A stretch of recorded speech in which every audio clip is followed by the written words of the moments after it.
building better teams and building better me.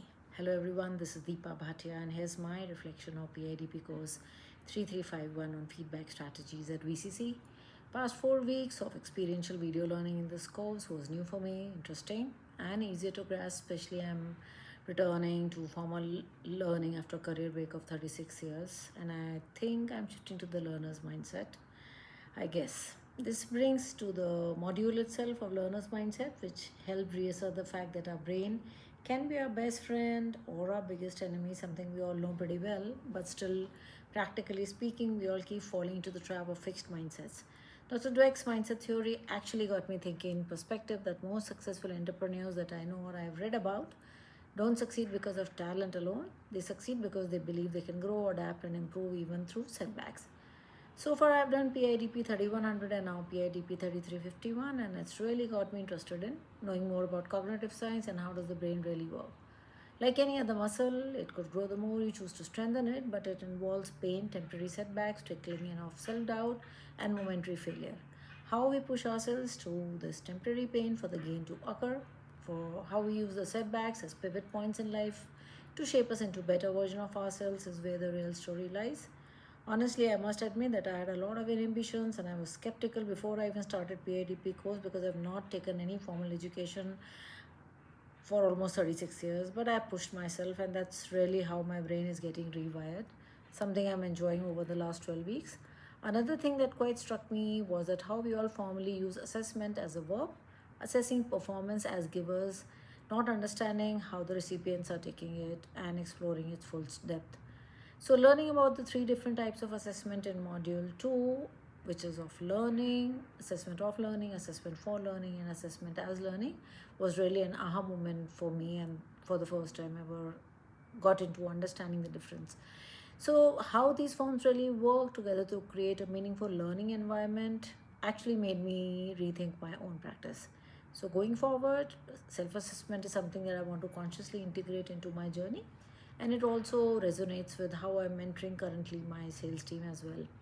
I want to share a quick example here. A few weeks ago, one of my regional heads fell down and out, completely frustrated. She had lost a telecom client pitch for a TV and digital advertising plan to another channel.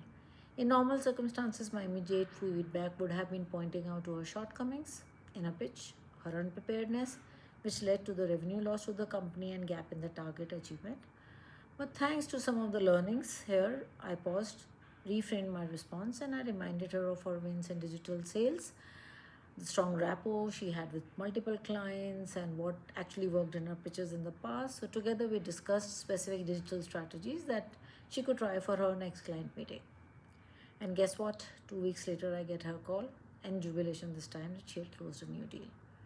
So that moment actually reminded me of something simple and powerful, something that I practiced when I gave her feedback, that either the feedback can shut somebody down or it can open a door forward.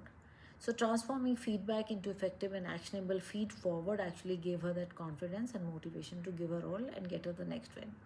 So this is really where the concept of feed forward really resonated strongly with me. Never heard of this term called feed forward, but happy to learn it through this course. Instead of just focusing on what happened in the past, feed forward really emphasizes on actions for the future. So as Dr. H describes it, that it is about offering pathways to improvement and growth rather than summing up what really happened in the past. So I strongly believe that this shift in thinking toward what's next completely changes the energy of the feedback. It's about guiding our learners, our team members to see where they are, where they currently stand, where they can go, and how to get there, especially when dealing with adult learners. So I'd read Hattie and Jimperley and her 3 feedback questions, and that's something that I consciously now carry into my workplace and in life as well. Many a times I've seen that I give feedback to my colleagues, my team members, my family members, and perhaps it gets discouraging for them, even though the true intent for my feedback is to get them to do better, succeed. But one change now that I'm intentionally working upon is to make my feedback more task focused and not person focused. So I'm framing my conversations accordingly, more constructively. And also in my workplace, I've started to use already the media enhanced feed forward like ScreenPal and others, which changes the tone of everything, which can be seen and absorbed at their own pace by my team members. So also I must mention that I've enjoyed learning how to use ScreenPal for my videos thanks to this particular module. And moving forward, I think my goal towards my team would be to shape how they see themselves as learners, how they handle failure, how they reflect, and how they grow, helping them become more resilient, reflective, and curious humans. And yes, I'll keep working on myself too, self assessing, keep revisiting the process of failure, reflection, pivoting, and growth, and not really getting dejected by the failures or any obstacles that I've faced during my learning journey. Thank you for watching this reflection. It'll be great to have your feedback on the same or feed forward. Have a great weekend. Here's your host Deepa Bhatia signing off for the day. Bye bye.